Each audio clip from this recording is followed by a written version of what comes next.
Assalamualaikum warahmatullahi wabarakatuh. Bismillahirrahmanirrahim. Alhamdulillahirabbil alamin. Hamdan yuwafi ni'amahu wa yukafi mazidah. Ya Rabbana lakal hamdu kama yanbaghi li jalali wajhika wa 'azimi sultanik. Qala subhanaka la 'ilma lana illa ma 'allamtana innaka antal alimul hakim. Wa qala rabbi shrah li sadri wa yassir li amri wahlul 'uqdatam min lisani yafqahu qawli. Alhamdulillah, Bapak Ibu yang dimuliakan Allah Subhanahu wa taala. Malam ini kita kembali berjumpa dalam kajian fikih mazhab Syafi'i yang kita adakan setiap hari Rabu malam, mengkaji kitab Matan Ghayah wa Takrib. Alhamdulillah kita sudah sampai malam ini pada pengkajian tentang al-iqtisal atau tentang mandi wajib, hukum, tata cara dan berbagai hal terkait dengan mandi wajib menurut syariat. Alhamdulillah, sebagian kita sudah punya kitab yang disediakan oleh pengurus. Bagi yang belum punya kitab, kalau masih ada kitab di pengurus, tinggal komunikasi ke pengurus. Betul Pak ya? Nah, kalau sudah habis berarti rezekinya untuk masa akan datang insyaallah. Baik, silahkan buka di halaman berapa yang punya Pak Izal? 18. Yang satu lagi halaman berapa Habib? 8. Nah, ada yang halaman 8. Kalau buku bahasa Arab saja halaman 5. Jadi ada 3 versi. Ada bahasa Arab saja, ada bahasa Arab dan terjemahan, dan bahasa Arab terjemahan ini 2 versi juga. Jadi ada halaman 5 yang bahasa Arab saja, halaman 8 yang ada terjemahan, halaman 18 yang ada terjemahan dan versi penerbit yang berbeda. Faslun, fasal atau satu bab pembahasan ilmu mujibul ghusli. Betul? Ia menjadi sebab kita mandi wajib. Walladzi yujibul ghusla sittatu asya'. Ia menyebabkan kita harus mandi itu ada 6 perbuatan. 6 yang biasa kita lakukan dalam hidup. Ini menjadi sebab kita mandi wajib. Iltiqaul khitanaini, terjadinya hubungan badan laki-laki dan perempuan. Yang kedua, inzalul mani, keluar sperma. Tidak terjadi hubungan badan tapi terjadi keluar sperma, maka wajib mandi. Yang ketiga, al-mautu, dimandikan karena meninggal. Nah, karena tak ada mayit yang mandi sendiri, sehingga artinya dimandikan. Kalau yang 2 tadi mandi sendiri, yang ini dimandikan. Yang keempat, al-haidhu, perempuan yang bersih dari haid. Jadi kalau sudah bersih dari masa haid, mungkin siklusnya 6 hari, mungkin 7 hari, atau lebih dan kurang dari waktu itu, sesuai dengan waktu masing-masing setiap orang mengalami haid. Wan nifas, bersih dari nifas. Setelah melahirkan perempuan keluar darah. Nifas ini umumnya terjadi 40 hari, maksimal 60 hari. Bisa saja hanya sekali keluar darah atau 1 hari selesai. Maka nifas ini patokannya bukan 40 hari, tapi patokannya adalah sudah bersih dari darah yang keluar pasca melahirkan. Jadi bisa saja istri kita atau ibu-ibu mengalami nifas cuma 15 hari, 20 hari, 10 hari, sesuai dengan keadaan masing-masing. 60 hari batas maksimal, paling lama darah masih keluar. 40 hari ini waktu umum terjadi. Artinya kebanyakan perempuan 40 hari mengalami nifas. Tapi bukan berarti 40 hari patokan terkunci, tak berubah dari itu. Umum yang banyak terjadi. Kemudian yang terakhir al-wiladah, melahirkan. Jadi setelah melahirkan sudah bisa ibu-ibu mandi, sebaiknya dia mandi. Nifas dengan melahirkan dua hal yang berbeda. Melahirkan sekedar keluar anak, kemudian nifas darah yang keluar pasca melahirkan. Maka disebut ada 6 hal tadi. Bapak Ibu yang dimuliakan Allah Subhanahu wa taala, secara umum mandi itu pasti bermanfaat, bersih badan. Kalau badan bersih, maka tidak ada kuman, kita tidak gatal kulit, tidak bergetah kulit, apalagi kita Pekanbaru. Bergetah kata orang Pekanbaru. Kalau sempat bergetah itu tak mandi, nah itu tidur tak nyaman. Kalau ada orang dekat kita badan bergetah, nah itu bisa-bisa pingsan orang sebelah.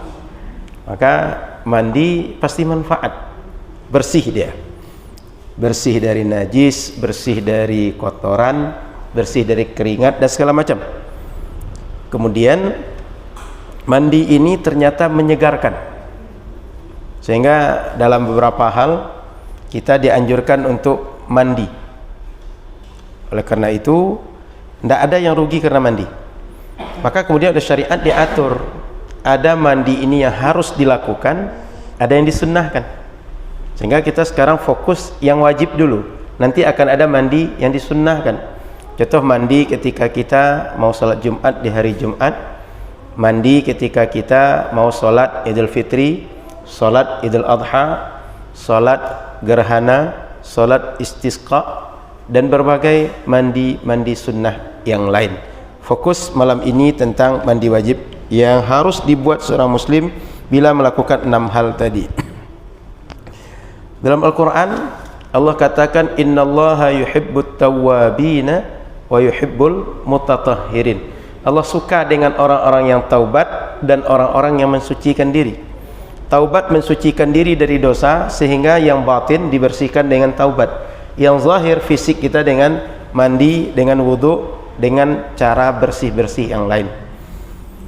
Kemudian dalam hadis Nabi sallallahu alaihi wasallam, haqqun ala kulli muslimin ay yaghtasila fi kulli sab'ati ayyamin yawma yaghsilu fihi ra'sahu wa jasadah.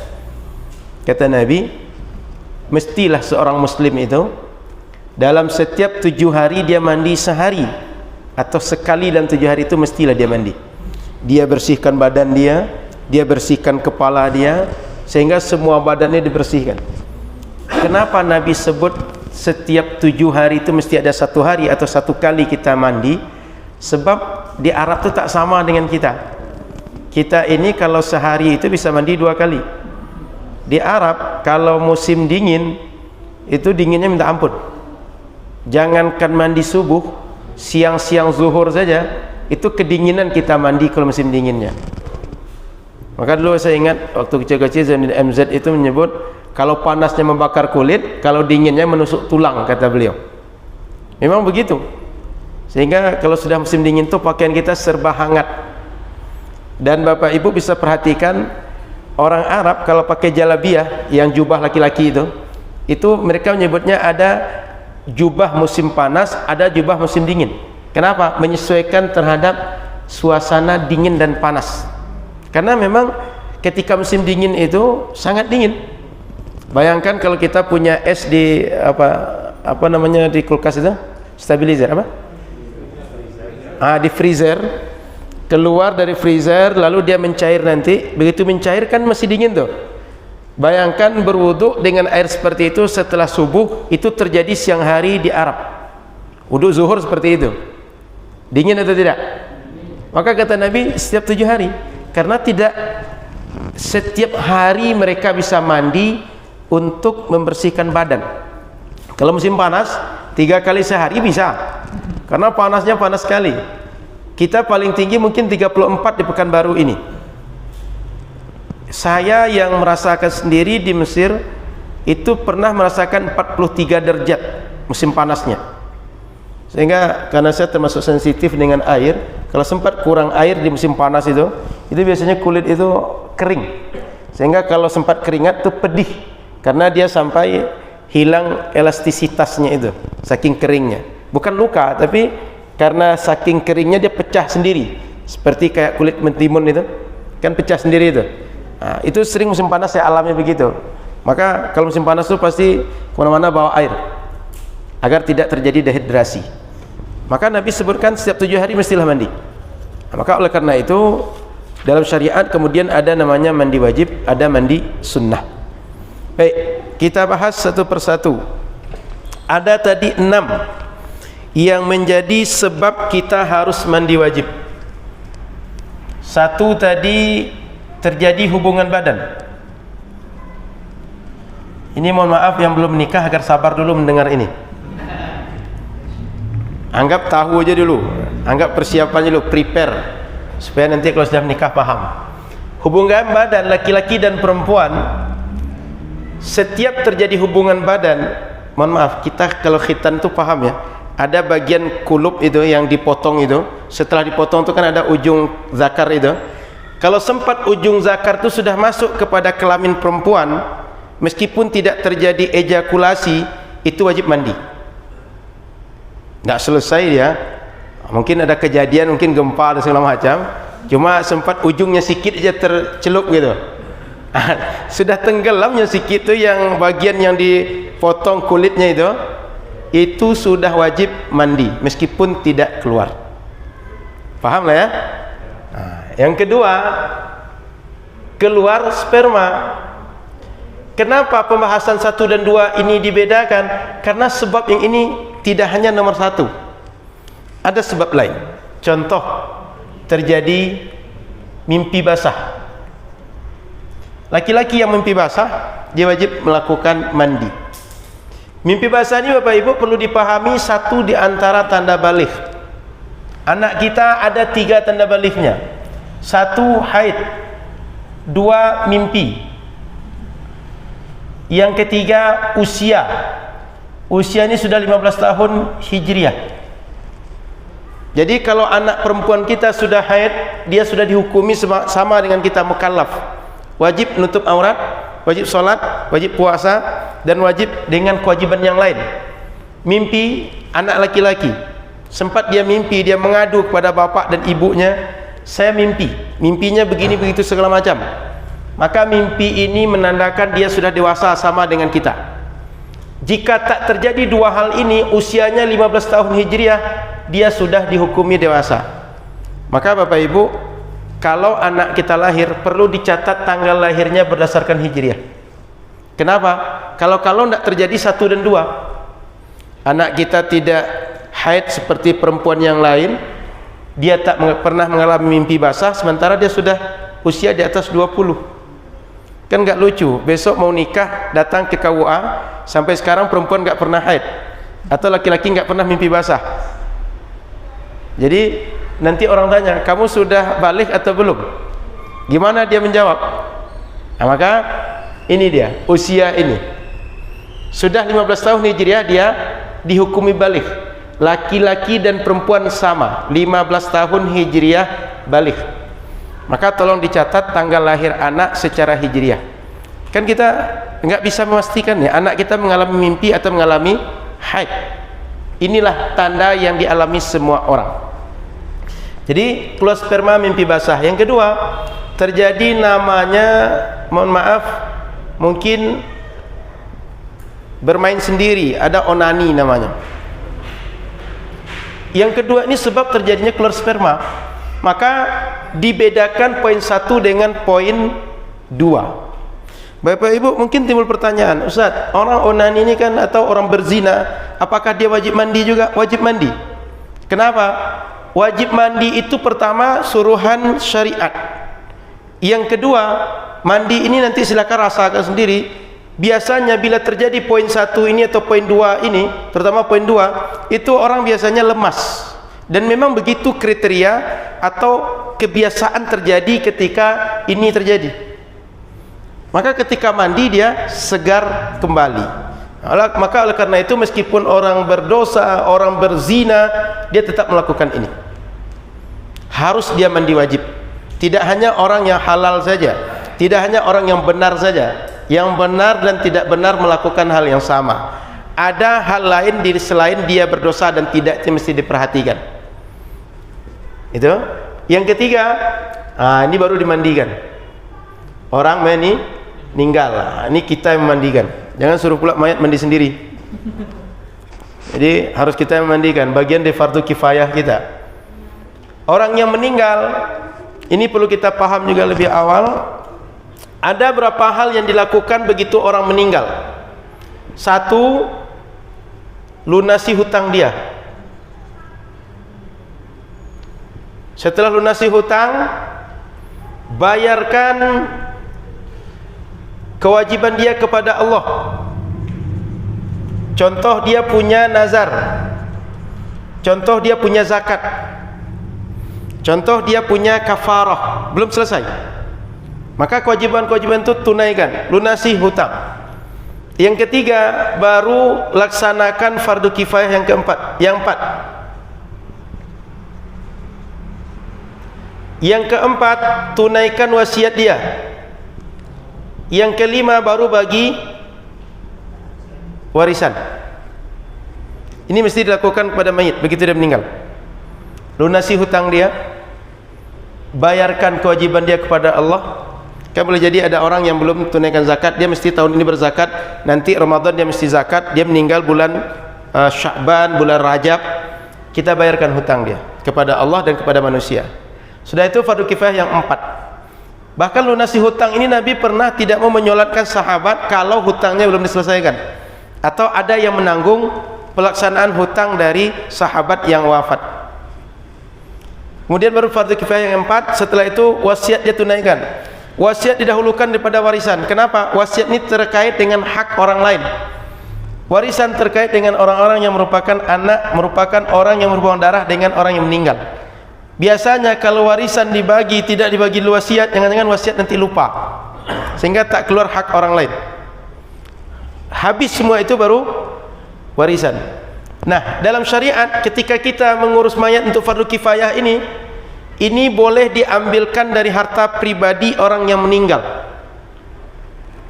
Kalau tak ada harta pribadi dia, dari wali dia, orang tua dia, atau dari orang yang menanggung dia. Boleh istrinya, boleh anak dia, atau boleh tidak ada juga keluarga yang bisa menanggung, ambil dari baitul mal. Tak ada baitul mal dari Basnas hari ini, tak ada Basnas dari Lasnas, tak ada juga nanti ngadu ke Yayasan Tabung Wakaf Umat. Nanti ngadu ke saya. Boleh kita bayar nanti untuk mengurus mayat ini, insyaallah.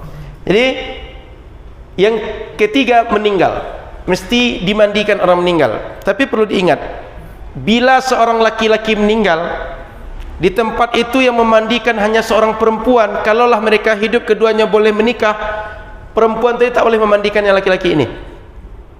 Sebaliknya juga begitu. Ada perempuan yang dimandikan hanya oleh seorang laki-laki, yang kedua mereka kalaulah hidup boleh menikah, tak boleh dimandikan perempuan tadi. Kenapa? Menghindari fitnah. Maka boleh cuma tayamum. Tayamumkan orang meninggal tadi, kafani, lalu kuburkan. Solatkan baru kuburkan. Kenapa? Tayamum jauh lebih ringan sensitivitasnya dibanding memandikan. Karena meskipun orang tadi meninggal, yang namanya nafsu orang kan masih hidup. Maka mungkin saja terjadi zina, sehingga oleh syariat tidak diperbolehkan saling memandikan seperti tadi. Baik. Yang keempat, haid. Haid ini adalah sebuah yang alami terjadi dengan perempuan. Bukan penyakit, bukan tekanan, bukan stres. Setiap perempuan wajar, lumrah mengalaminya. Secara teori umum, paling cepat perempuan mengalami ini usia 9 tahun Hijriah. Teori umum paling cepat. Kemudian apabila terjadi haid, minimalnya terjadi 24 jam atau sehari semalam. Maksimal dalam satu kali siklus 15 hari. 15 hari dan malam. Umumnya terjadi 6 sampai 7 hari. Umumnya terjadi. Jadi bukan harus 6 atau harus 7 hari. Bukan harus 3 hari, tapi umumnya adalah 6 sampai 7 hari, paling lama 15 hari 15 malam, paling sebentar 24 jam atau sehari semalam. Ini hukum umum terjadi bagi perempuan yang haid. Begitu dia bersih, dia harus mandi. Timbul pertanyaan, Ustaz, bagaimana kalau ada perempuan ini dia bersih dari haid, esok kita puasa Ramadan nih, dia mesti puasa, sementara malam itu belum sempat mandi, cuma dia sudah bersih. Apakah boleh dia puasa atau harus puasa atau tidak? Dia harus puasa.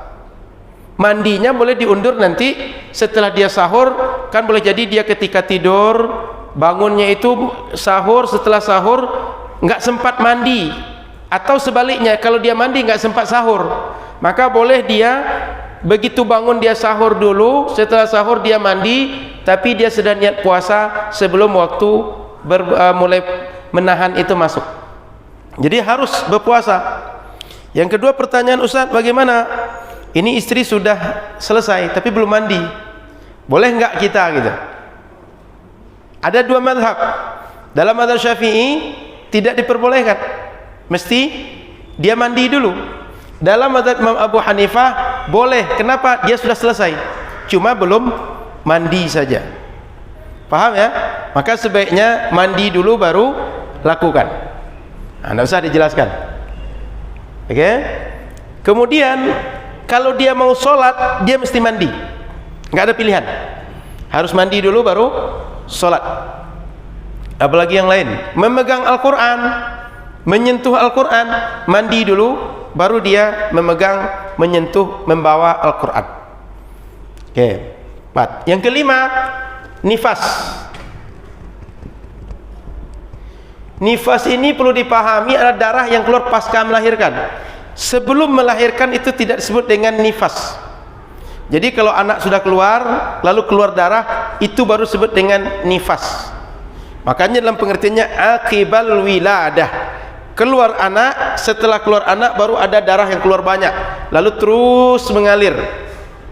Jumlahnya biasanya terus berkurang, warnanya juga terus berubah, semakin lama semakin terang warnanya. Nah, darah yang itu disebut dengan nifas.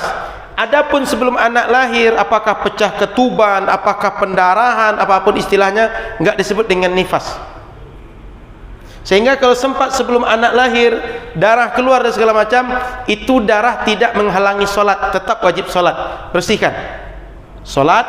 Lalu nanti setelah melahirkan keluar darah, darah itu baru nifas, dan saat itu perempuan tidak sholat. Paham ya? Jadi disebut nifas ini kalau sudah keluar anak, keluar darah, saat itu disebut nifas, dan perempuan baru boleh tidak sholat, boleh tidak puasa, dan berbagai hal lain yang nanti akan kita bahas dalam kajian selanjutnya. Jadi itu ketentuan nifas nih, harus setelah keluar anak dia keluar darah, baru disebut dengan nifas. Bersih dari darah yang keluar selama 40 hari kah? Nih, umumnya terjadi 40 hari. Paling cepat terjadi sebentar saja, boleh jadi cuma sekali keluar atau 2 kali keluar, enggak punya patokan pasti. Maksimal terjadi 60 hari. Lebih 60 hari dihukumi istihadah atau darah penyakit. Jadi ada minimal, umum, dan maksimal. Begitu bersih sama dia dengan haid. Paham ya? Yang keenam, melahirkan. Ini pasca melahirkan, artinya apakah melahir cesar, melahirkan dengan partus normal, ini mandi wajib setelah kita bisa mandi. Perempuan sudah bisa mandi, dia wajib mandi. Ada yang menambahkan yang ketujuh, orang murtad masuk Islam, orang kafir masuk Islam, mu'allaf. Jadi orang mu'allaf karena dia selama ini tidak melakukan mandi, dia tidak melakukan furu'-furu' syariah, begitu dia sudah masuk Islam, mandikan. Boleh jadi dia bergaul, boleh jadi terjadi poin-poin yang selain kematian tadi, dia tak pernah mandi setelah itu. Maka begitu dia masuk Islam, kita bimbing untuk mandi, baru dia melakukan hal-hal lain yang diwajibkan oleh syariat. Ini 6 hal yang menyebabkan seseorang harus mandi wajib. Kemudian Bapak Ibu rahmati Allah Subhanahu wa taala, sebelum kita bahas lebih lanjut terkait dengan poin-poin yang terjadi di 1 dan 2 ini, janabah namanya, atau seorang yang sedang mengalami junub. Ada beberapa perbuatan syariat tidak boleh mereka lakukan. Apa itu? Pertama, sholat tidak boleh sama sekali. Poin 1 dan 2 bila terjadi ya, itu tidak boleh sholat sampai mereka mandi. Yang kedua, membaca Al-Quran.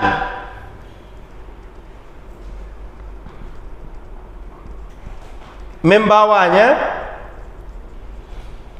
dan menyentuh. Ini ketiganya tidak boleh. Membaca ini tidak melihat alat, apapun alatnya, yang penting ayat Al-Quran dibaca, nggak boleh. Mau baca di HP, laptop, kaligrafi di masjid, buku fikih, buku hadis, atau di selebaran, selama dia berniat baca Quran, 1 huruf dia baca, nggak boleh. Harus dia berhenti total. Jadi membaca, membawa, menyentuh. Membawa yang dimaksud itu mushaf yang seperti ini, mushaf Al-Quran seperti ini, mushaf yang isinya memang Al-Quran saja. Tapi kalau ada tafsir, ada terjemahan, apalagi mayoritas terjemahan dan tafsir, itu tidak berlaku hukum ini, dia diperbolehkan. Tapi jika Al-Quran atau dominan Al-Quran, tafsirnya, penjelasannya sedikit, berlaku hukum ini. Membaca, membawa, dan menyentuh. 3 itu langsung ya. Sudah itu tidak boleh juga bagi mereka yang junub adalah tawaf, karena tawaf ini sama dengan hukum sholat. Hanya saja ketika tawaf orang boleh bicara, boleh berbagai hal yang lain, tapi sholat nggak boleh bicara, nggak boleh makan, nggak boleh minum. Kalau tawaf orang minum masih boleh, sholat nggak boleh. Sudah itu menetap di masjid, baik untuk tujuan i'tikaf atau selain i'tikaf. Jadi kita ada rapat di masjid, ada pengajian seperti ini, atau pengajian ibu-ibu, atau ada penyuluhan, atau ada acara apapun di masjid, nggak boleh menetap di masjid.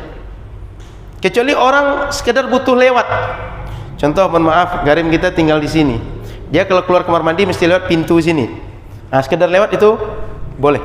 Tapi menetap di masjid tujuan i'tikaf atau selain i'tikaf nggak diperbolehkan. Meskipun belajar. I'tikaf kan ibadah. Belajar ibadah, nggak boleh. Kemudian setelah itu salat sudah, menetap di masjid sudah. Cukup ini. Membaca ini sudah 3 poin ini, membaca, membawa, menyentuh. Tawaf, salat, menetap di masjid. Adapun puasa nggak ada masalah dengan ini. Paham? Ada 4 poin, kalau dijabarkan lebih lanjut 6 poinnya. Membawa Al-Quran, kemudian menyentuh Al-Quran bagi orang yang junub. Kemudian bagi orang yang haid sama, tidak boleh juga 6 hal ini. Membawa Al-Quran, menyentuh Al-Quran, baca Al-Quran juga tidak diperbolehkan. Maka di dalam mazhab Syafi'i, kalau seorang perempuan dia seorang hafizah, menghafal Al-Quran, mengulang Al-Quran, tapi dalam hati saja. Sebab ketika dengan lisan berarti membaca Al-Quran. Maka orang-orang yang ingin dia mengulang hafalan, menjaga hafalan, dia masih bisa dengan hati dan masih bisa mendengarkan. Kan bisa ditalkinkan gurunya atau menghidupkan. Banyak sekarang audiovisual kan, audiovisual ditonton di kamar, di rumah, atau speaker kan banyak macamnya sekarang. Jadi tidak ada alasan saya ini hafal Quran Ustaz, kalau tak dia ulang-ulang nanti bisa jadi kami kami tidak bisa mengulang hafalan. Enggak, masih bisa. Kemudian Bapak Ibu rahmati Allah Subhanahu wa taala, tentang hukum mandi, bagaimana cara mandi wajib lagi. Sebelum saya lanjutkan bagaimana cara mandi wajib, saya diskusikan dulu dengan poin yang dijelaskan tadi. Silakan kalau ada yang bertanya. Silakan Ibu. Assalamualaikum warahmatullahi wabarakatuh. Baik. Baik.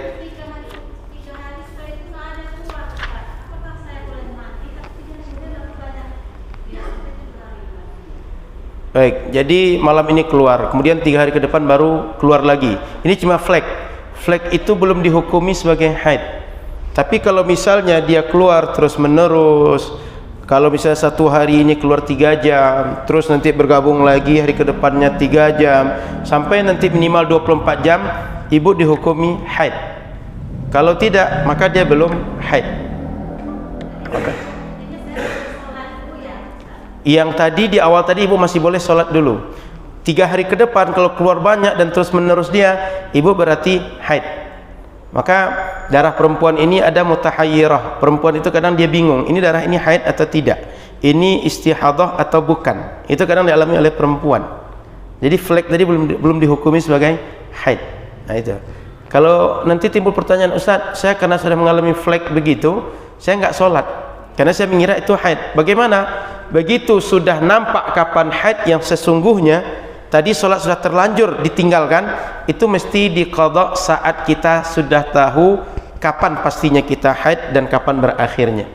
Sehingga sholat kita tinggalkan boleh jadi 2 hari, 3 hari kita nggak sholat, itu ganti sholat itu. Kenapa? Karena kita meninggalkannya dengan dugaan kita tak wajib sholat, padahal kita tetap wajib sholat. Jadi diganti nanti ibu. Sudah bu? Oke. Silakan. Ada lagi yang lain? Silakan Pak. 7 baik Pak.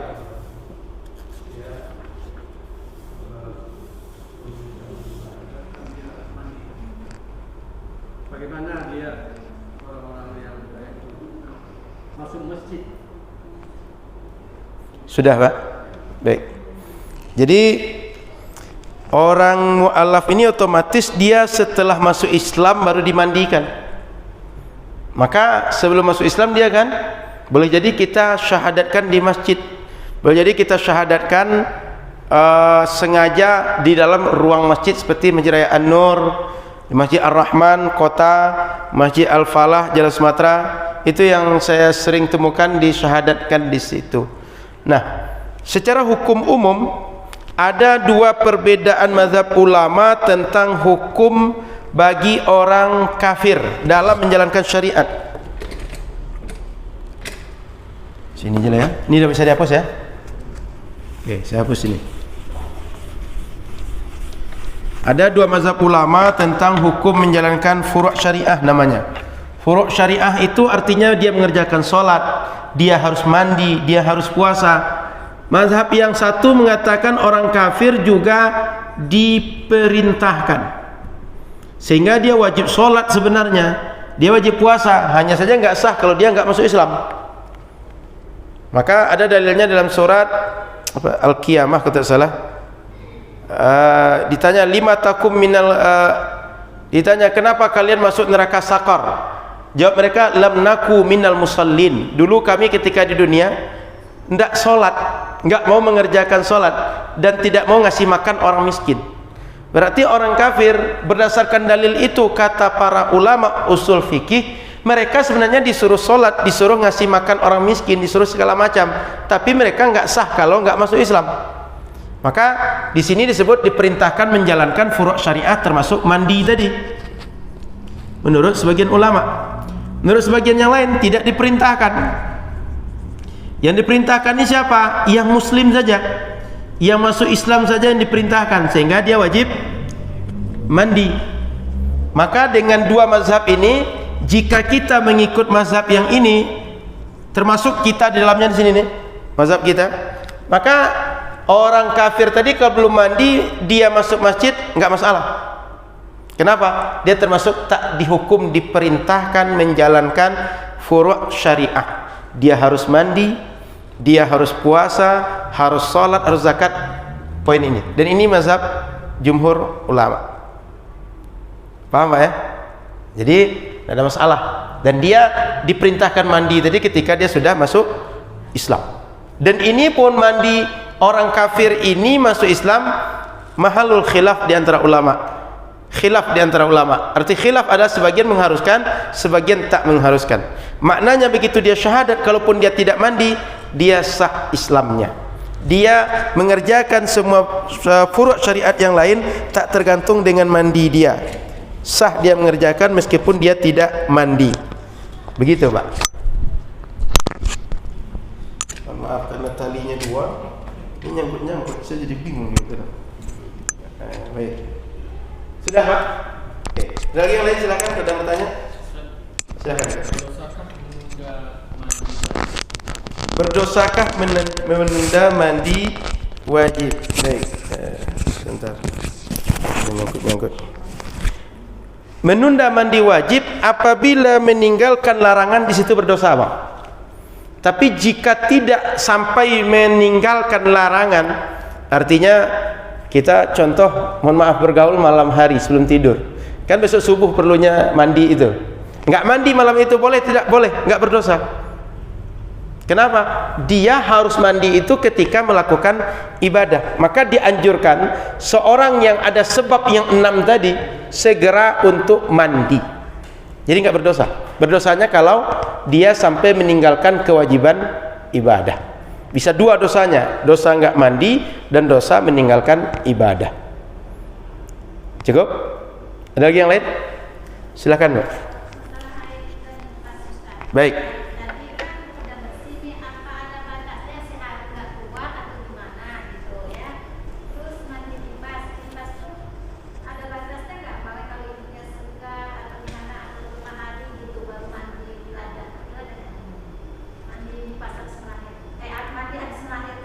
Baik, nifas itu Bu, standarnya adalah sudah bersih.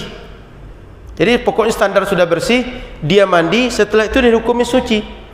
Tapi jika masih keluar, berarti dia mandi tadi belum mengakhiri dia haid. Dia mesti memperhatikan keadaan dia masih haid tadi dan menghukumi dirinya sebagai haid selama masih dalam waktu 15 hari sejak siklus dia pertama. Siklus pertama misalnya di hari Sabtu, dihitung sampai ke depan masih dalam 15 hari, keluar juga setelah mandi, dia masih orang haid. Tapi setelah mandi dia enggak keluar lagi, sudah finish, enggak perlu lagi lihat tanda-tanda yang lain. Maka darah haid itu punya beberapa ciri. Contoh di antara cirinya, satu warna. Warna darah haid ini ketika pertama keluar itu merah tua. Yang kedua, segi pengaruh kepada fisik itu biasanya perempuan mengalami nyeri. Secara psikologis perempuan kadang-kadang stres gara-gara ini. Kadang-kadang dia emosinya tak stabil. Maka ada menyebutnya PMS. Betul Bu ya? Itu perempuan mengalami itu. Maka warna ini seiring berjalan waktu dia berubah ini. Lama-kelamaan dia akan terang, artinya semakin jernih. Begitu sudah jernih kemudian memang tidak keluar lagi, biasanya perempuan itu dianjurkan cek pakai kapas. Cek pakai kapas sudah nggak ada lagi. Mandi dia sekedar tambahan. Dianjurkan perempuan kalau sudah selesai itu dia bersihkan dengan kasturi. Maka hari ini kalau menjual parfum biasanya para penjual itu menyebutnya ada misik taharah. Warnanya putih dia, bukan bening, putih. Putih itu mengharum sekali. Itu para istri sahabat dan Rasul menganjurkan bersihkan dengan itu setelah betul selesai dari haid. Jadi tandanya, ada tandanya. Kalau perempuan sudah sering mengalami, dia akan paham, oh ini sudah bersih. Begitu juga dengan nifas. Nifas itu tidak mengukur ibunya segar, ibunya sudah bugar kembali atau tidak, tapi standarnya sama ini, bersih. Sudah bersih, dia mandi. Nggak ada lagi keluar, berarti sudah dihukumi dia seperti perempuan lain, dia mesti sholat, mesti puasa dan ibadah yang lain. Sudah Bu? Oke. Silahkan Mbak. Masalah wanita haid tadi Baik. kan tidak boleh membaca Al-Quran, sedangkan kita ketika hendak tidur dianjurkan membaca zikir-zikir sebelum tidur. Yang kita baca itu kan ayat-ayat Al-Quran, itu gimana Ustaz? Baik. Atau ketika makan kan kita disuruh membaca Bismillah. Sudah, Pak? Atau libur semua? Siap. Jadi membaca Al-Quran ini maksudnya adalah membaca redaksi ayat Al-Quran dengan tujuan membaca Al-Quran. Semua yang dalam Quran itu tujuan untuk membaca Al-Quran, niatnya membaca Al-Quran. Tapi jika zikir yang berasal dari Al-Quran, berasal dari hadis, kita baca niatnya berzikir, itu tidak terlarang. Baca doa sebelum tidur kah, setelah tidur, berangkat perjalanan, termasuk doa Rabbana atina fid dunya hasanah kan dalam Al-Quran. Kemudian doa kita supaya dapat keturunan ada dalam Al-Quran, dan doa-doa banyak yang diajarkan Al-Quran. Selama niatnya tidak membaca Al-Quran, meskipun isi zikir itu rata-rata dari Al-Quran dan hadis, itu boleh jika niatnya zikir. Maka perempuan tidak terhalang, tidak terlarang untuk berzikir selama dia tidak sholat. Yang terlarang itu meniatkan membaca Al-Quran meskipun satu huruf. Contoh nun, Ra atau Yasin, Yasin. Niat baca Al-Quran meskipun dua huruf, dia berdosa. Niatnya menjadi penentu dia. Apa yang dia baca sekarang? Apakah Al-Quran atau selain Al-Quran? Paham Pak ya? Oke. Ada lagi? Sehingga berzikir tak terlarang. Maka kalau perempuan nanti, Ustaz nggak enak kalau kita nggak sholat ini, kita nggak bisa baca Quran, ganti dengan zikir. Ada zikir pagi, ada zikir sore, kemudian ada zikir, ada hizib Imam Nawawi, ada Ratibul Haddad, ada Wirdul Latif, dan banyak lagi zikir yang lain. Silahkan dibaca. Cukup? Ya. Saya lanjut. Sekedar tambahan, mandi-mandi sunnah. Mungkin tadi kan baru kriteria mandi wajib, mandi sunnah lagi. Mandi sunnah sini nggak disinggung. Kita singgung langsung apa saja jenis mandi yang disunnahkan oleh syariat, sehingga nanti kita paham bahwa yang kita lakukan ini mandinya mandi sunnah, dan ada momen-momen yang kita dianjurkan untuk mandi sunnah. Satu, mandi di hari Jumat. Ini mandi hari Jumat ini baik bagi laki-laki yang berangkat ke masjid atau tidak berangkat ke masjid, termasuk perempuan. Kan boleh jadi ada laki-laki dia sakit tapi dia bisa mandi, dia tidak bisa berangkat ke masjid tapi dia bisa di rumah saja sholat. Atau contoh kita pandemi kemarin, sholat di masjid bahkan tidak diperbolehkan meskipun Jumat. Jumat dia dianjurkan tetap mandi sunnah. Seperti hadis Nabi tadi, setiap muslim, kata Nabi, mestilah dalam satu hari dari 7 hari itu dia mandi.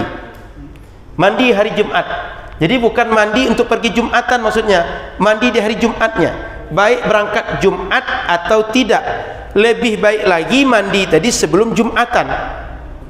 Maka ibu-ibu pun dianjurkan mandi dari Jumat, Bu. Pagi sebaiknya mandi segera. Yang kedua, mandi hari Id. Ini termasuk di harinya, tidak tergantung kita pergi sholat atau tidak. Kenapa? Karena orang perempuan meskipun dia tidak sholat, apalagi sholat itu di lapangan, dia boleh hadir, tapi dia nggak sholat. Dan kita di hari Id itu sudah menjadi kebiasaan, meskipun tidak sholat Id, kita itu berjumpa, silaturahim, bertemu dengan banyak orang. Maka mandi di hari Id, dan Id itu Idul Fitri dan Idul Adha. Yang ketiga, mandi untuk sholat, menghadiri sholat gerhana.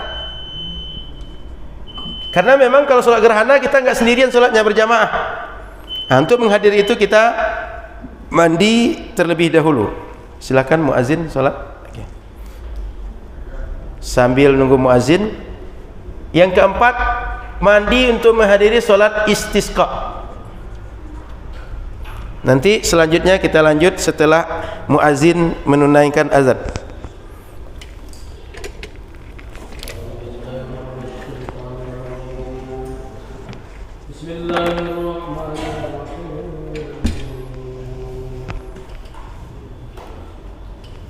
Allahu Akbar, Allahu Akbar, Allahu Akbar. Allahu Akbar,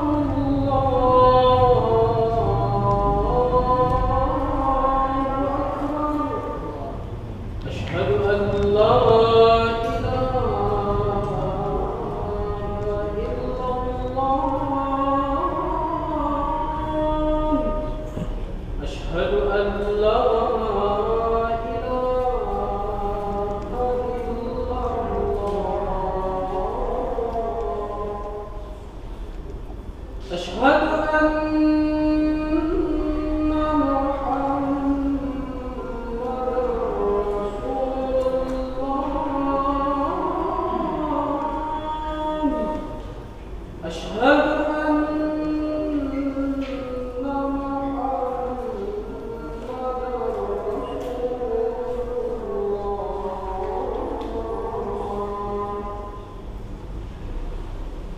حي على الصلاة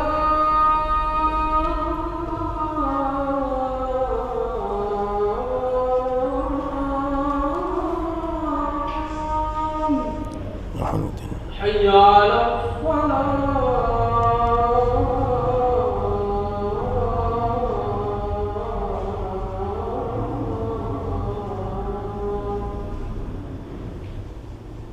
حي على الفلاح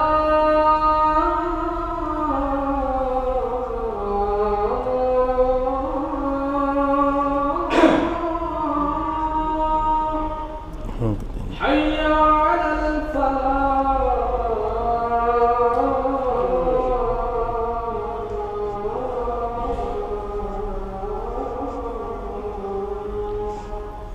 الله أكبر الله أكبر لا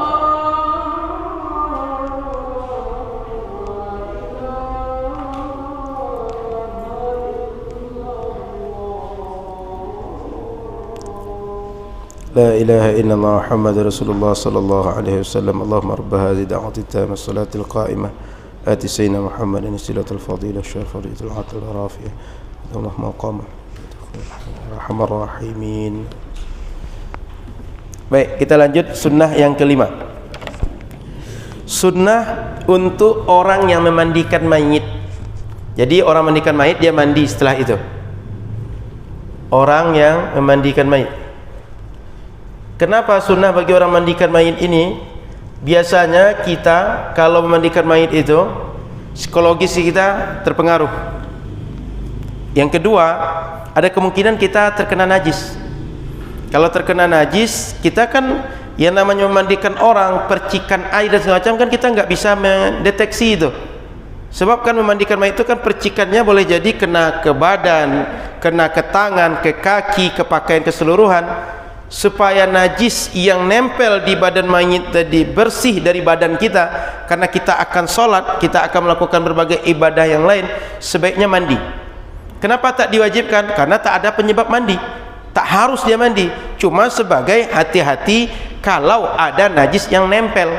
Yang kedua, untuk membugarkan kembali badan, sebab biasanya psikologis terbawa oleh kesedihan orang yang meninggal. Itu kan sering dirasakan.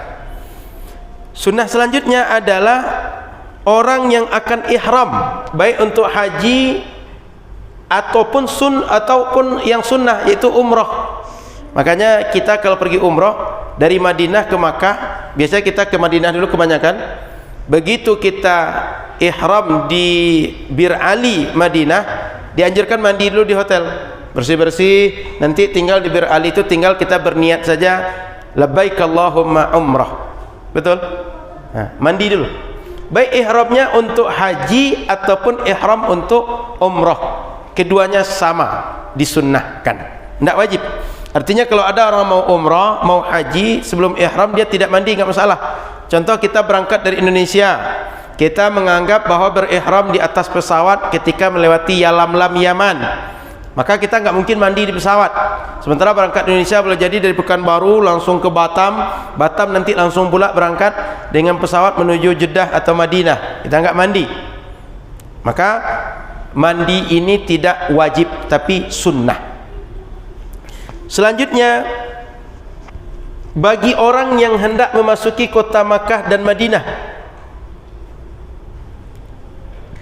agar ketika memasuki kota Makkah Madinah sebagai kota yang disucikan, dia dalam keadaan bersih yang sempurna, lahir dan batin, seluruh badan. Dan ketika bertemu dengan orang banyak, badan dia dalam keadaan bersih sehingga tidak ada aroma bau badan dan seterusnya. Kemudian yang kedelapan, mandi untuk wukuf di Arafah. Di antara sebabnya kita akan bertemu dengan orang banyak, kita akan butuh banyak berdoa dan segala macam, sehingga perlu badan yang segar, sehat, bugar. Yang ke-9, mandi untuk melontar jumroh. Ini hampir sama alasannya yang ke-7, 8, 9 ini. Lontar jumroh baik jumroh ula, wusta, aqabah atau aqabah saja.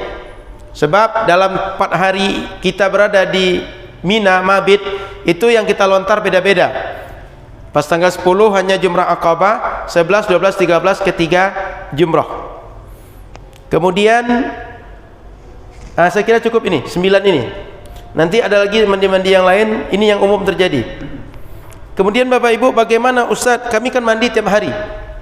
Itu apakah bagian dari mandi sunnah atau tidak? Bagian dari mandi yang mubah. Sehari kita mandi, bagian dari yang mubah.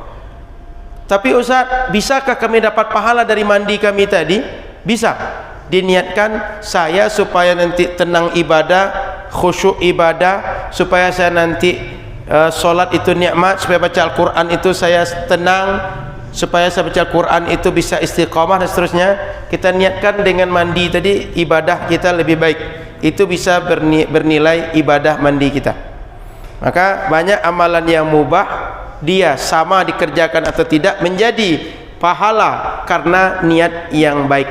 Contoh makan minum, makan dan minum itu bisa bernilai pahala ketika kita niatkan saya makannya agar kuat sholat, saya tidur siang ini supaya nanti bisa bangun tahajud malam, saya tidur lebih awal malam ini supaya nanti bangun tahajud saya bisa sholat witir dan lain-lain. Tidur kita bisa bernilai pahala. Maka dalam hadis Nabi dikatakan niyatul mu'min khairun min amalih. Kadang-kadang niat seorang beriman itu lebih baik daripada amal dia sendiri. Kenapa? Karena niat dia bisa mencakup lebih luas. Kemudian ada lagi dalam hadis Nabi, dalam pernyataan para ulama, rubba amalin saghir yukabbiruhun niyyah. Banyak amalan yang kecil, remeh, sepele menjadi bernilai besar gara-gara niat. Begitu juga amalan besar menjadi tak bernilai atau nilainya kecil gara-gara niat juga. Maka orang mungkin berhaji nilainya banyak secara material, pengorbanan, menjadi tak bernilai gara-gara apa? Niat yang salah. Tapi orang boleh jadi cuma membuangkan duri di jalan, menolong orang dengan sehelai pakaian, itu pun pakaian bekas, dia bisa berpahala besar gara-gara yang sederhana itu. Maka Bapak Ibu rahmati Allah Subhanahu wa taala, penting kita memperhatikan niat. Baik, agar kita pulang paham lebih baik tentang mandi ini, kita bahas rukun mandi. Cuma 2. Rukun mandi ada 2. Pertama niat, karena mandi ini ibadah yang diwajibkan. Sehingga supaya sah mandi kita dan dianggap menggugurkan kewajiban, mesti berniat. Niat sudah kita sampaikan di awal bahwa pengertian niat itu adalah qasdu syai'in muqtarinan bi fi'lihi. Ini definisi. Definisi ini sudah disepakati oleh para ahli hukum. Menyengaja atau bermaksud melakukan suatu ibadah dalam hati kita, saya ingin mandi, saya ingin sholat, saya berwudu, itu hadir bersamaan dengan melaksanakan awal sebuah pekerjaan. Maka begitu kita ada air yang kita ambil dari, apakah dari tempat penampungan air, baik itu bak namanya atau ember, atau dari shower atau dari pancuran kalau di kampung, begitu pertama basah ke badan kita, langsung niatkan saya niat mandi wajib, atau nawaitul ghusla fardhan lillahi ta'ala, atau nawaitul ghusla liraf'il hadatsil akbari lillahi ta'ala. Dalam hati yang harus, lisan tak harus. Lisan ini disunnahkan. Tujuannya apa? Membantu hati kita agar tak salah dalam berniat. Dalam kamar mandi nggak mungkin kita berniat, tapi hati bisa, karena mulut kita tak boleh membaca zikir dalam kamar mandi. Sehingga dalam kamar mandi kita niatkan dalam hati untuk mandi bersamaan dengan air mengguyur badan kita, baru itu disebut niat yang benar. Kalau tak berniat di hati untuk mandi, maka mandi kita meskipun sudah habis 7 bathtub itu oleh air, itu nggak dihukumi mandi wajib juga. Paham ya? Yang kedua, harus merata air membasahi badan. Semua permukaan kulit itu mesti kena oleh air, kecuali perempuan yang rambutnya tebal. Itu harus permukaan kena air, dan bagian yang dalam rambut itu dia sela-sela dengan jarinya. Apa? Keramas sama perempuan yang itu. Nah, dianjurkan dia keramas. Sekedar air membasahi rambut bagian permukaan itu basah sudah cukup untuk mandi wajib. Dan semua permukaan kulit, baik kulit kita pecah-pecah, ada kuku, atau kulit mungkin terjadi lipatan, kan orang gemuk ada lipatan itu mesti basah permukaan itu semua oleh air. Maka sebaiknya digosokkan badan kita dengan air supaya air merata ke seluruh badan. Ini 2 rukun mandi wajib, harus seperti itu. Kalau tidak terjadi merata air atau niat tidak seperti yang kita sebutkan tadi, tidak sah mandi wajib. Perlu diperhatikan, begitu kita mandi wajib, air yang kita siramkan tadi ini jangan kena kepada air yang belum kita siramkan, apalagi jumlahnya sedikit. Kenapa? Bisa jadi air itu mustakmal. Mustakmal dia suci tapi tak mensucikan. Maka ketika mandi, perhatikan jika air sedikit untuk bisa merata air ini, air tadi jangan sampai bekas basuhan badan masuk lagi kepada air yang belum dipakai. Bukan berarti nggak bisa dengan air sedikit, bisa. Caranya saja perlu diperhatikan supaya air tak balik lagi bekas dari badan ke ember yang belum terpakai airnya. Maka enak kalau mandi pakai shower atau pancuran kayak orang kampung, atau menyelam masuk kolam renang atau masuk ke sungai. Mudah. Tak ada air yang mustakmal. Itu 2 rukun mandi wajib. Pekan depan kita bahas sunnah-sunnahnya. Ini yang paling pokok. Sehingga kalau nanti malam terjadi mandi wajib atau esok pagi, ini yang 2 ini paling minimal harus dilakukan. Terima kasih. InsyaAllah kita sambung dalam pekan akan datang. Mohon maaf salah dan kurang. Subhanakallahumma bihamdika, asyhadu an la ilaha illa anta astaghfiruka wa atubu ilaika. Assalamualaikum warahmatullahi wabarakatuh.